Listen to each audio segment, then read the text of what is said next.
what if it does work? Yeah. Because what if it fails? That means that's your worst case scenario, but you're already living your worst case scenario because this is where you're at. That's your worst case scenario. It can only get better from there. So if you Some people succeed on their first try, others are tested again and again until they become someone who cannot fail. Today's guest is the definition of resilience, known as the powerhouse behind Gogo's real estate on Instagram.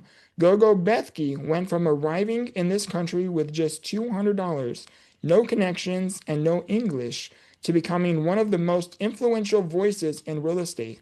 Since then, she has partnered with over 1,600 agents across the United States, Canada, Mexico, and Puerto Rico, personally sponsored more than 250 agents, and built a global organization recognized as the social media queen of real estate, a woman of influence honoree by Success Magazine, and a top ranked social media realtor. She now teaches others how to scale through her 2 Comma Club award winning Go-Go's Booth Camp and her Social Media Challenge 2026, helping entrepreneurs turn their content into consistent lead generating machines. This is more than success. This is what happens when belief, strategy, and persistence collide. Welcome to Become the Victor, where we turn we're welcome to Become the Victor. We don't just talk about what someone went through, we talk about who they became because of it. Please welcome Gogo Bethke. Oh, thank you so much for having me. I appreciate the honor. The honor is absolutely all mine. So Gogo Bethke, for anyone who, I mean, you are pretty big, well known. For anyone who is coming across your name for the first time, what is your story? So my real name is actually Gunvir Kochish, Yeah. not Gogo Bethke.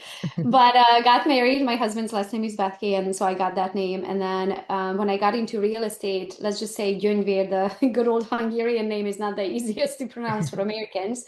And then, especially being on a yard sign, like imagine driving by and then you see all of these letters and none of them you can actually pronounce, right? The way my name is spelled is actually the good old Hungarian ABC.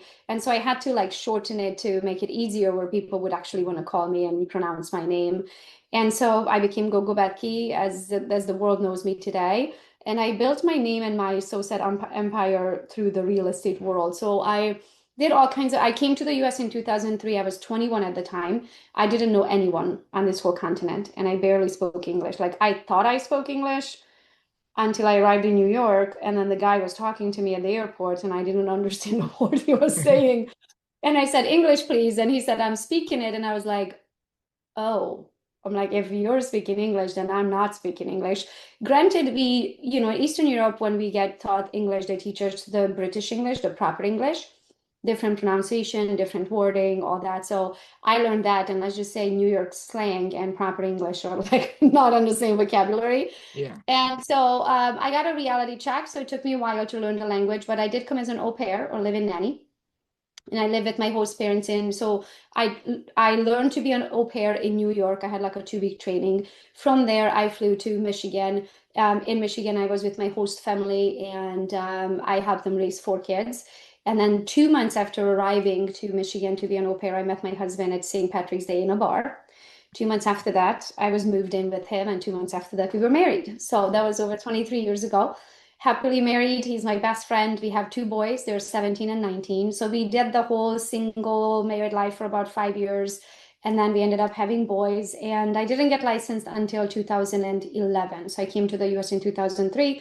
I got my real estate license in 2011. In that period of time prior, I did all kinds of jobs. Like I worked in a restaurant, I worked in a plastics department, I worked in a shipping and receiving department. I have a restaurant food safety auditor certification. I worked in a jewelry store. I like to joke. I worked in a coding department, like barcoding, the scanners with the barcodes on Yeah. them, barcoding labeling company. So I mean, I like to joke and say I been there, done that process of elimination of what I don't want to be when I grow up. Then Yeah. I decided to get my real estate license, and that's when my name kind of changed to Gogo because being in sales, you want a name that people can actually pronounce, right?